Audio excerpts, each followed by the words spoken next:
Então, começando aqui essa aula, eu quero ver com vocês o seguinte: esse período de inverno, final de verão e começo de outono, é muito comum que as crianças adoeçam bastante, fiquem gripadas, resfriado, pneumonia, sinusites.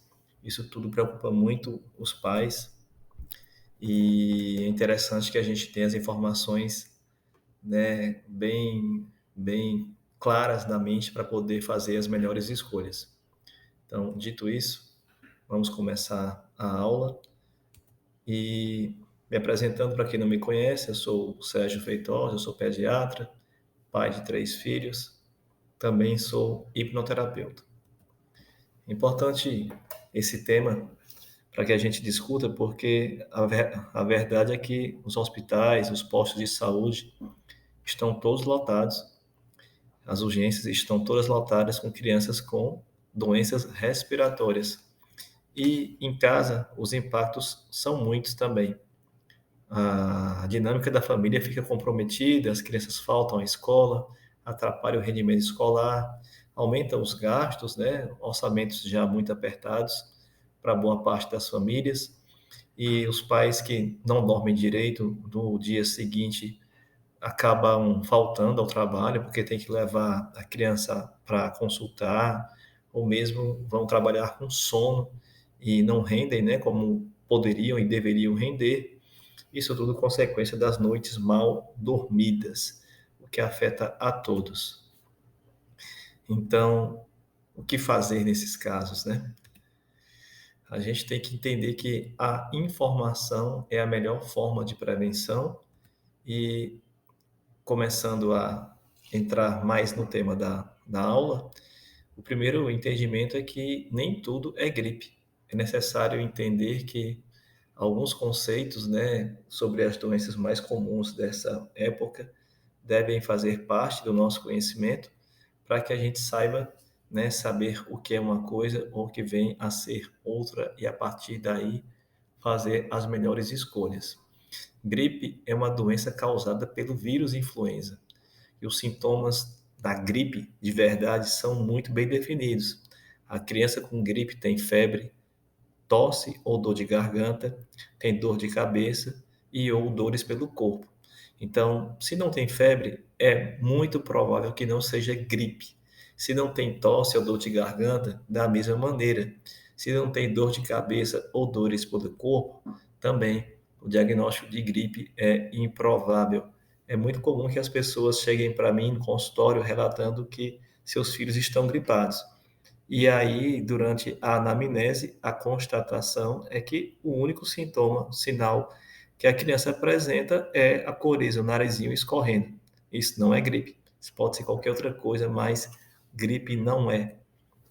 Resfriado é uma infecção causada pelo rinovírus e uma variedade grande de outros vírus, que o que você vai observar basicamente ou principalmente são sintomas nasais, como espirros, coriza, obstrução nasal, também, assim como o quadro de gripe, pode apresentar tosse, a criança com resfriado, e as crianças pequenininhas às vezes têm uma febre baixa, sendo que crianças maiores nem febre têm, mesmo baixa. E rinite, né? Tão falada rinite. O que é rinite? Rinite, como o próprio nome denota, é uma inflamação do nariz. Os sintomas são parecidos com os de resfriado, espirros, coriza, obstrução nasal. Caracteristicamente tem uma tosse noturna, porque quando a criança deita, a coriza escorre pelo seu nariz para a garganta e ela meio que engasga e dá o reflexo da tosse. E também é importante na avaliação de uma criança com rinite, que a gente pesquise pela família, né? É comum que um dos pais ou ambos tenham também o histórico de sintomas de rinite alérgica, ou asma, ou dermatite atópica, ou mesmo conjuntivite alérgica. Sinusite já é um quadro diferente, muitas vezes confundido com rinite, mas na sinusite, como vocês podem ver na imagem, o que acontece? Os seios da face, que são espaços vazios que existem dentro dos ossos da face, eles estão inflamados e com acúmulo de secreção, de muco. E os sintomas que decorrem disso são dor de cabeça, dor na face, tosse, secreção nasal e, consequentemente, obstrução nasal. Seguindo, uma doença muito comum e que, inclusive, algumas pessoas têm até receio é a asma. A asma, de maneira resumida, indica uma inflamação nos brônquios. Nos próximos slides vocês vão entender melhor vendo algumas imagens. Os sintomas da asma são tosse, mais uma doença respiratória que tem tosse como sintoma, chiado no peito e dificuldade para respirar. Vocês podem ver nessa imagem aqui, acima o brônquio normal. O brônquio é uma das partes, né, uma das partes do sistema respiratório pelo qual o ar passa. O ar entra pelo nariz, ele vem descendo aqui pelo pescoço dentro da traqueia. Depois, essa traqueia se divide em 2 brônquios, que vão se dividindo subsequentemente. E esse é o caminho que o ar percorre para poder chegar lá no final e colocar o oxigênio dentro do sangue. E imagine que o que acontece? No brônquio normal, o brônquio tem um diâmetro, ele tem um espaço para o ar passar. No brônquio inflamado da pessoa com asma, esse espaço está bem menor. Essa área em branco aqui, nessa rodinha de baixo, tem essa área branca aqui bem estreita, comparando com a área em branco na rodinha de cima que representa o brônquio. Então, daí a dificuldade para respirar. Esse ar tem que passar mais rápido, porque precisa levar oxigênio, aí dá um chiado no peito e, consequentemente, esse espaço mais estreito para o ar passar, junto com o aumento do muco, também estimula um reflexo da tosse. Mais uma imagem mostrando aqui a diferença de um brônquio normal, com abertura normal, para um brônquio da pessoa com asma, com abertura bem mais estreita pelo inchaço, edema, inflamação, né, do brônquio e pelo acúmulo de muco, de secreção. E a temida pneumonia, o que vem a ser? Pneumonia é uma infecção do pulmão que causa inflamação e acúmulo de líquido nos alvéolos. Vocês podem ver aqui na imagem, essa imagem aqui parece um cacho de uva. Esses aqui são os alvéolos. E nessa imagem de baixo, você vê alguns alvéolos, eles internamente tendo o quê? Um acúmulo de muco. É nesses alvéolos, lá no final dos brônquios, que acontece a troca. Acontece a troca de gases. Como assim? O oxigênio que a gente respira passa para o sangue e o gás carbônico que é produzido pelo corpo entra para os alvéolos para ser eliminado. Essas trocas são vitais. Imagine a pessoa doente com os alvéolos inflamados e com excesso de muco no seu interior. O que vai acontecer em consequência? Essas trocas não vão acontecer direito. E isso dificulta muito a criança ser recente e vai apresentar os sintomas: tosse cheia, febre, dificuldade para respirar e dor no peito. Às vezes as pessoas preocupadas com tosses que estão demorando a passar, às vezes 20 dias, um mês, vêm ao consultório preocupadas com pneumonia. Mas a criança sem febre, sem dificuldade para respirar, sem dor no peito, claramente não será um quadro de pneumonia se esses sintomas estão faltando. Importante que todos saibam o seguinte: usar remédio de maneira inadequada pode agravar, sim, os problemas de saúde. Então, cientes disso, o que é que vale a pena fazer, mesmo sem prescrição médica? Lavagem nasal. As vantagens são claras: hidratar a mucosa, obviamente, aliviar a congestão, ou seja, desentupir, reduzir a inflamação, seja por um quadro de rinite alérgica, ou resfriado, ou sinusite. Lavar as narinas vai ajudar a reduzir a inflamação, remover secreções, como já, né, até demonstrado aí nessa foto, e também ajudar na prevenção de infecções, porque uma vez que haja vírus e ou bactérias dentro do nariz, se você lava, você não vai deixar que esses germes eles se multipliquem e a partir daí as infecções, né, se desenvolvam. Sinusite, resfriado, gripe, por exemplo. Então, lavar o nariz está sempre indicado, com o cuidado da criança ficar com a cabeça inclinada para o lado contrário de onde está sendo aplicado o soro. E lembrando que o soro, após aberto, esse soro que a gente compra em farmácia, só deve ser utilizado por 7 dias no máximo. E antes de utilizar o soro, deve ser tirada aquela quantidade que vai ser usada para que seja aquecida e esse soro seja utilizado na temperatura ambiente. Mesmo assim, testar, deixar cair umas gotas do soro no dorso da sua mão, para que você não faça a lavagem nasal com o produto muito frio ou mesmo quente. A temperatura que tem que ser igual à temperatura corporal, por exemplo. E também vale a pena dar medicação para dor, um analgésico, um antitérmico, se a criança estiver com dor ou febre, claro. Se não tiver nem com um, nem com outro, esse remédio não deve ser utilizado. Dipirona, paracetamol, ibuprofeno. Claro, o melhor cenário é aquele em que a família já pegou orientações com o pediatra da criança sobre a quantidade de medicamento que deve ser dada e a frequência de uso. Agora, mais importante dessa aula é saber o que não vale a pena fazer. Por exemplo, dar corticoide sem prescrição médica. Corticoide aumenta o risco de infecções, aumentar a pressão arterial da criança, diabetes, enfraquecimento ósseo através da osteoporose, aumentar a pressão do olho, que chamamos de glaucoma, e catarata, também, né, uma alteração nos olhos, e também úlceras no estômago da criança. Claro, depende muito da quantidade de dias que a criança está usando e também da dose que está sendo utilizada. Mas fica aí a mensagem: é muito comum que as pessoas vão às farmácias sem prescrição médica e comprem corticoides para dar aos seus filhos.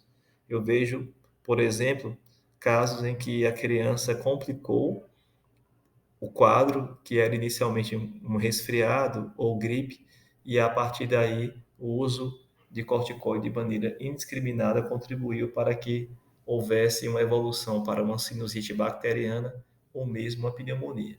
Outros problemas que o uso de corticoide, né, pode aumentar o risco de que esses problemas aconteçam são retenção de líquido, edema, inchaço, ganho de peso e alterações emocionais ou comportamentais como ansiedade, irritabilidade e insônia. Também não está indicado, na grande maioria dos casos, dar um antitussígeno, como, por exemplo, a levodropropizina. Os efeitos adversos, o que pode acontecer de ruim em consequência do uso desse tipo de substância é sonolência, vertigem e, em crianças predispostas por já ter um quadro de epilepsia, se usar a levodropipizina, pode acontecer de ter crises convulsivas. Então, deve ser evitado, só deve ser utilizado se o médico prescrever. Porque imagine que esse medicamento, entenda que esse medicamento ele bloqueia a tosse atuando no cérebro. E se você imaginar que a tosse é uma forma que o corpo tem para eliminar a secreção, então, se você bloqueou a tosse, você não vai tossir, a secreção vai ficar lá acumulada. E secreção é meio de cultura, é comida para vírus e bactérias. Então, simplesmente bloquear a tosse sem atuar na causa não está indicado. Só dê antitussígeno se o médico prescrever. Outra situação muito comum que eu vejo no dia a dia é as pessoas, comprarem estimulantes de apetite para os seus filhos. Deve ser entendido que uma criança doente geralmente não come ou come muito pouco, e isso é normal após a criança ter seu estado de saúde restabelecido, o apetite volta, o apetite que ela tinha anteriormente, E se foi perdido, inclusive, algum peso, esse peso será recuperado.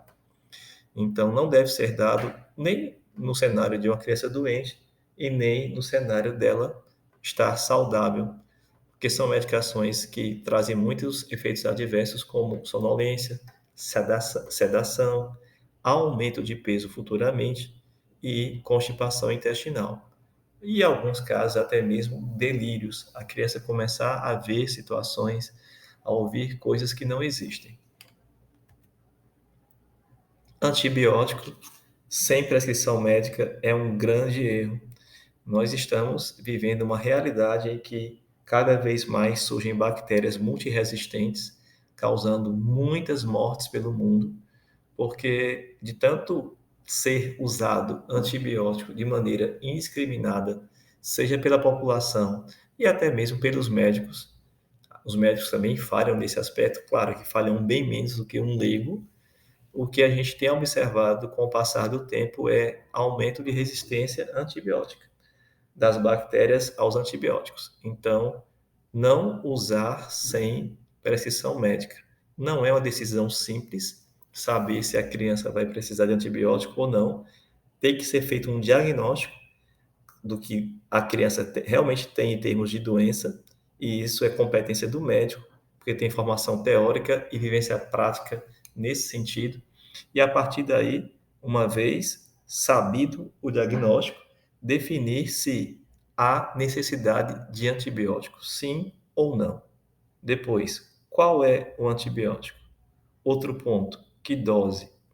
Outro, que frequência diária? Uma vez, duas, três, quatro?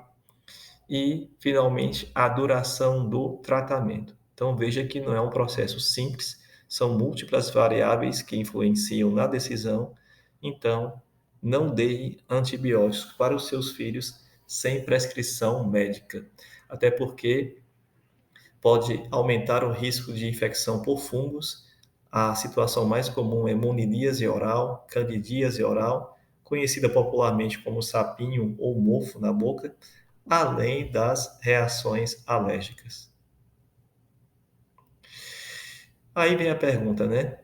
Também, nesses casos, é frequente que os pais e as mães tenham esse tipo de questionamento na mente. O que fazer para reforçar a imunidade das crianças? Não tem fórmula mágica aqui, não tem bala de prata. Cuidado com as promessas de formulações que são vendidas nas farmácias e ter o entendimento que o básico é que é mais importante também nesse contexto. Investir no sono, o corpo para funcionar bem, a mente para funcionar bem, precisa de um período de descanso para que os processos que acontecem dentro do corpo sejam restabelecidos e tudo possa continuar, né, acontecendo da melhor forma, inclusive a atuação do sistema imunológico. Então, um sono de qualidade, ele faz parte do trabalho, né, do que é necessário para que a criança tenha uma imunidade competente. A alimentação, essa cada vez mais negligenciada, as crianças com muito mais frequência têm comido alimentos, entre aspas, alimentos que não são adequados, ricos em açúcar, gorduras e sal, e pobres em fibras, em proteínas, em sais minerais, em vitaminas. Os alimentos naturais, eles são de longe os mais indicados, e o quão mais variada for a alimentação de uma criança, mais será provido, né, os nutrientes, serão providos os nutrientes necessários para um bom funcionamento do sistema imunológico. Hidratação é algo também muito subvalorizado, só que para que o sangue circule de maneira adequada, e o sangue leva a imunidade, o sangue carrega as células de defesa e os anticorpos, é preciso que esse sangue não esteja viscoso. E para que o sangue flua de maneira adequada, é importante e necessário que a gente se hidrate, que nossas crianças estejam bem hidratadas. Por fim, contato com a natureza. Está mais que provado por vários estudos científicos que o contato direto com a natureza é essencial para uma saúde mental e física, incluindo, mais uma vez, um bom funcionamento do sistema imunológico. Mesmo assim, é descrito e a gente vê que, principalmente, as crianças menores de 5 anos podem ter de 8 a 10 resfriados a cada ano. Isso é normal. Lembre-se que comentei lá no começo da aula que, pelo menos, assim, são centenas de vírus diferentes que podem causar resfriado. E a criança vai desenvolvendo imunidade, memória imunológica para cada grupo de vírus desse, à medida que ela vai se expondo. Então, para resfriado não tem vacina, né? Porque são muitos vírus, não tem como ter vacina para tantos vírus assim. Então, é normal adoecer com o resfriado. Agora, se sua criança tem complicações, ela tem quadros febris, ou se ela passa muito mais tempo com sintomas respiratórios do que sem, aí é possível que, além da exposição aos vírus e resfriados que qualquer outra criança, né, se submete e acaba por adoecer, mas se é um quadro muito, muito, muito recorrente e por algumas vezes complica, aí o pediatra entra em ação porque pode diagnosticar uma situação de uma rinite alérgica, pode diagnosticar que aquela criança vem tendo, né, situações que comprometem o seu estado geral de saúde, como anemia, como deficiência de ferro, deficiência de vitamina C. Isso tudo pode ser averiguado através de exames complementares, e uma vez que é comprovado que isso existe, o tratamento específico é realizado e, consequentemente, a criança pode ficar mais fortalecida. Então, sempre conte com o pediatra para que ajude a família, para que a criança possa ter uma saúde mais adequada, que é o esperado para a idade dela, e assim que sim possa vir a ter muitos resfriados por ano, mas que esses quadros não se agravem e ponham em risco a vida das crianças. Então, muito obrigado e até uma próxima vez.